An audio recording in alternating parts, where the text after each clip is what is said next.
Merci de m'avoir donné l'occasion de pouvoir discerner les bonnes choses et d'être là où les choses se passent. Amen. Vraiment, je vous aime, je vous salue dans le nom de Jésus. Amen.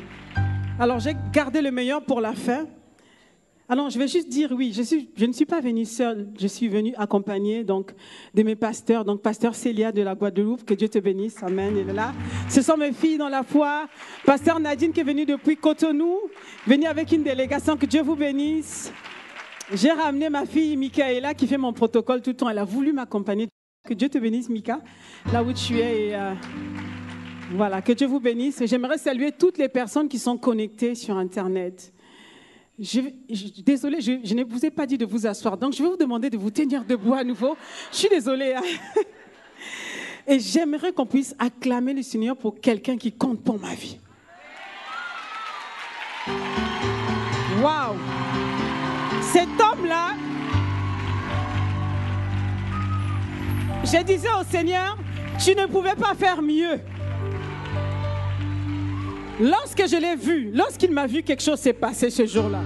Amen. Acclamons le Seigneur pour la seule crème de mon chou. Amen. C'est lui qui fait la joie de mon cœur. Il est mon pasteur, il est mon époux, il est mon amoureux, il est mon amant, il est mon il est mon mentor. Pasteur Yvan Castanou. Amen. Nous t'aimons. Que Dieu te bénisse là où tu es. Amen. Voilà. Avant de t'asseoir, est-ce que tu peux juste embrasser ta sister, celle qui est à côté de toi? Embrasse-la. Dis-lui que le bonheur est avec toi. Amen. Le bonheur est dans ta vie.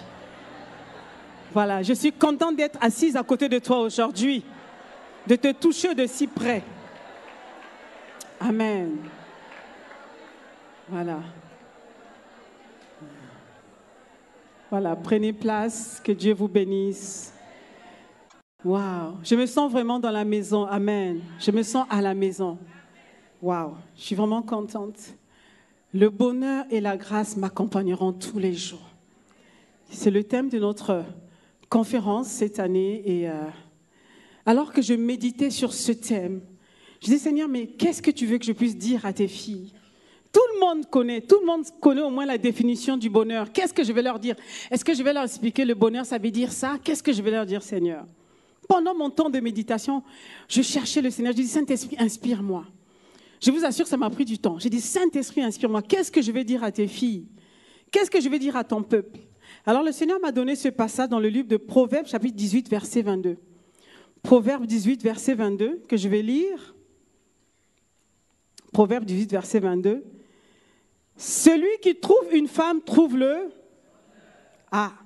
C'est une grâce qu'il obtient de l'Éternel. J'ai dit, ah, Seigneur. Alors, je suis sûre que ce passage, vous l'avez au moins lu une fois.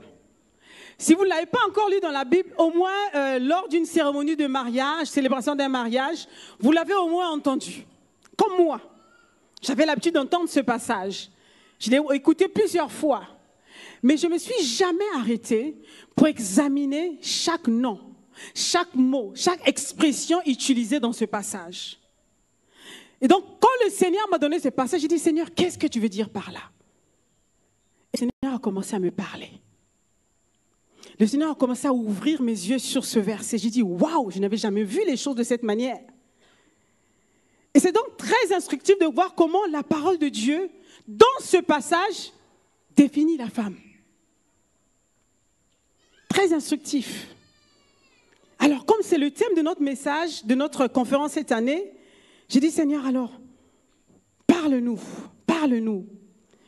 Le Seigneur m'a ramené dans le livre de la Genèse, lorsqu'il a créé l'homme. J'ai dit, Seigneur, mais oui, tu as dit, voilà, tu dis dans ta parole, celui qui trouve une femme trouve le bonheur, c'est une grâce qu'il obtient du Seigneur. Qu'est-ce que tu veux dire par là?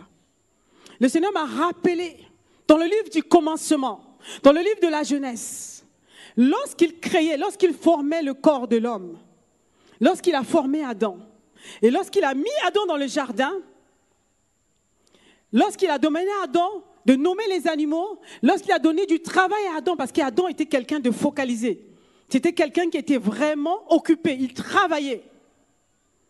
Il a mis Adam dans le jardin, Adam a commencé à travailler, Et le Seigneur était